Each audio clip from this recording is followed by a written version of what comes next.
Hi folks, welcome back to Technology Review. I'm your host Mac Jackson Jr. You can find me on Facebook, Twitter, LinkedIn, YouTube, and my website MacJacksonJr.com. I'm here with my co-host today, Sonia Pedowick. How you doing? Good. Great. Good.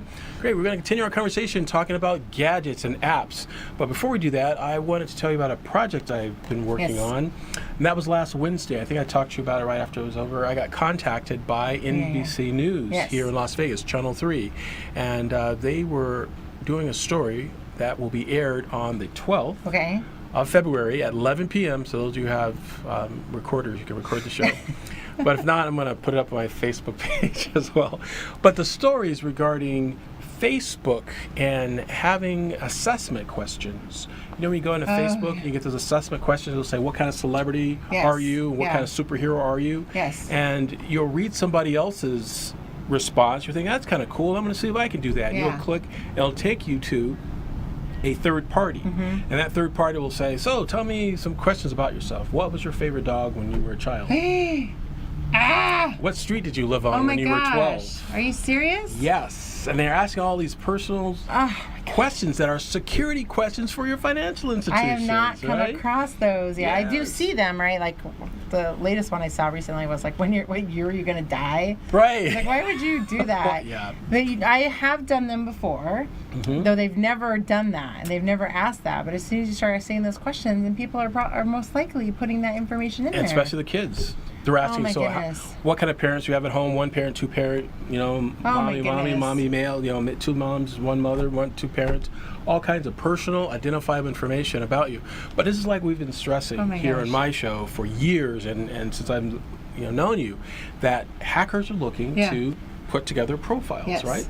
So if you can get a piece of someone's data in one database, then connect it to another database and another database, linked into DMV, Social Security, now you have a whole profile of an individual that you can pretend you're them out in these social engineering. Whole social engineering part of it. The sad thing about that too is like people are already not good enough about their passwords. Right. And I'm certain that most people use the same security questions. Yes. What's your mother's maiden name? Yeah, that doesn't change. Where did you go on your first date? Like those things don't change. Stuff. Don't change at all. So how do you get ahead of that? Does Facebook try to stop those apps from running in their environment? Well, there's two schools of thought. One is that it's the advertising link of it, and the other one is the hacker, the bad guys. So the good guys, if you want to call advertisers good guys, I guess that can be considered in some aspects good guys or bad guys, but they want this information to market and sell product to. So if they know that you have questions about the Bahamas or something, so maybe they'll send you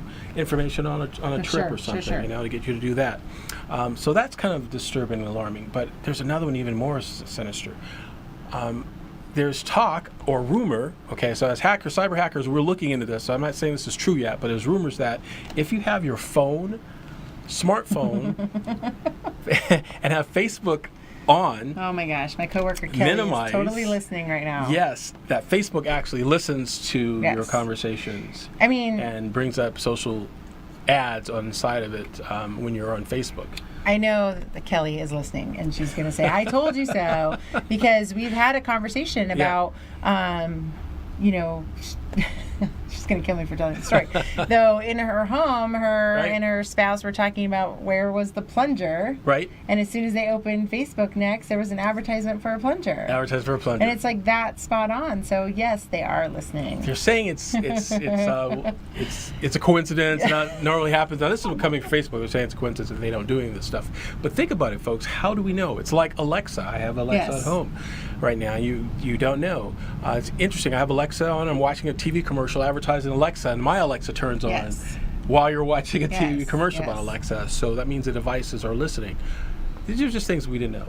Well, maybe we didn't know it going into it, but we certainly know it now. But though, what are you willing to do? Are you willing to make sure the mute button is on your Alexa at all times? What can you do to turn it off on your phone? That would be interesting to know. But people want those they want the easy, they want convenience. And yes, so we do. they're going to sign up for things. They're going to use a phone. They're going to use Alexa. They're going to use these things, and then they're going to complain about what's happening. Right. So those are the things that we're talking about in this report that I'm doing with the reporter Gabby Hart. Hi, Gabby Hart from Channel 3. Appreciate that. That we're doing, that will be aired on the 12th. We talk about these type of assessments and how it's very important to have, for parents, more involvement of parents, folks, 100%. Cybersecurity awareness, to get involved in what your kids are doing and have them, when they're online, think of that online assessments like you're talking to a stranger. Do not give out information about your family, your home, about your parents, or any of that information without letting your parents know. And again, it's not worth it, even if it is for a coupon or a $50 gift card. That's the other thing. And I think you have to be aware of your child's emotional intelligence and understanding. So, my kids are 12 and under. They don't have access to social media. That's not, in my opinion, appropriate for my kids.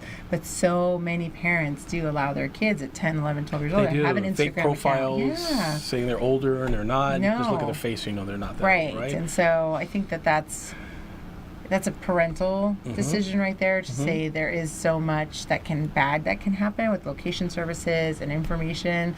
Why risk it? What is the appropriate age for kids to have access to a device, and not only just a device, but the accounts of social media. Absolutely, yeah. So it's very important. So if you're you have a child out there or know someone with a child, definitely talk with them. Make sure that you're aware of the type of websites they're on. Let them know not to give out any information for someone. It's just like the saying that used to tell us when we were kids, stranger danger when we were little. Same thing online too. Stranger danger is online as well. And for the adults, it's not worth it, folks, getting a $50 gift card to give out all your personal identified information. Or seeing which celebrity you look like. Yeah. I got to show you something. Sidebar conversation. Yes. But I like to do a little plug. I see that you bought You recommended it. Yes, look at that, folks. This is a power bank, a battery bank, and allows you to charge more than 2 products at the same time. Yes. How heavy is it to you? It's a little bit heavier than I would like, though. It's super functional. It's it has 2 ports, 2 USB ports. It still has 3 bars out of 4, and I've charged my device to 50% from 8 right now, and I've charged a friend's phone last night and my phone, both from less than 20%. And it lasts a long time. I charged mine up and didn't use it for 3 months. Yeah. And it's in my bag and I needed to use it. I picked it up and I still had like 3 bars left. That's crazy. It lasts a long time. 20 milliamps. I just like saying milliamps. Austin Powers. 20 milliamps. Yeah, it's a really great product. Yes. So I did a product review of this product on our show a few months ago. So Anchor, I want to tell you guys, thanks again for sending me one of these. Appreciate it. See, Sonia just got one for her too. You recommended it to me. Yeah, so it definitely works, folks.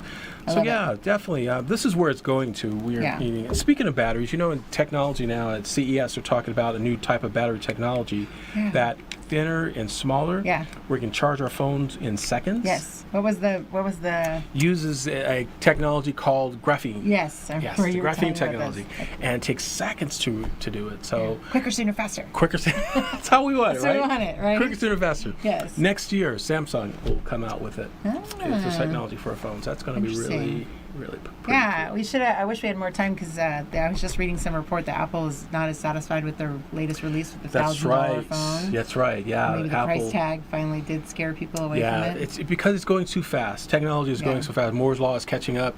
People are saying, "Well, why do this one? Next year they'll have another phone. It'll be faster." Just think of where things are going right now. Some of the phones I've seen at CES, flat ones. Yeah. Right? Kind of cool. That means you have a whole large screen when you want it big, but still you can fold it and carry it with you. Oh, that's cool. Yeah, our Samsung phones. You just open it up and have a whole screen. I saw the laptop thing where you can pull out the extra monitor. Yes, that was nice. That's cool. Slingjoy. Yeah. Slingjoy, if you're listening out there, you can be a sponsor of our show. It's pretty cool. Slingjoy is really neat to have extra monitors on our laptops. So it's really interesting to see the type of cool stuff they're out there. Yeah. Yeah, We're running out of time again. I know, already. God, it goes by real fast, doesn't it?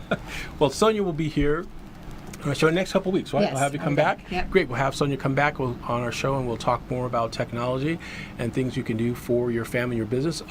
Really quickly, LastPass. Scott mentioned password management software program. I want to throw that in there. Yeah. Use LastPass, folks. LastPass.com to protect your passwords when you're on web browsers, and you want to have a way to encrypt your passwords. Also, we're going to get into cloud technology. Should you use Dropbox or have your personal server available? There's new technology out there around there, so we'll talk about that too. Folks, have a great weekend. Thank you, Sonia, for being with us this week. We'll be right back next week, folks, here on Technology Review. Take care, folks. We'll see you then.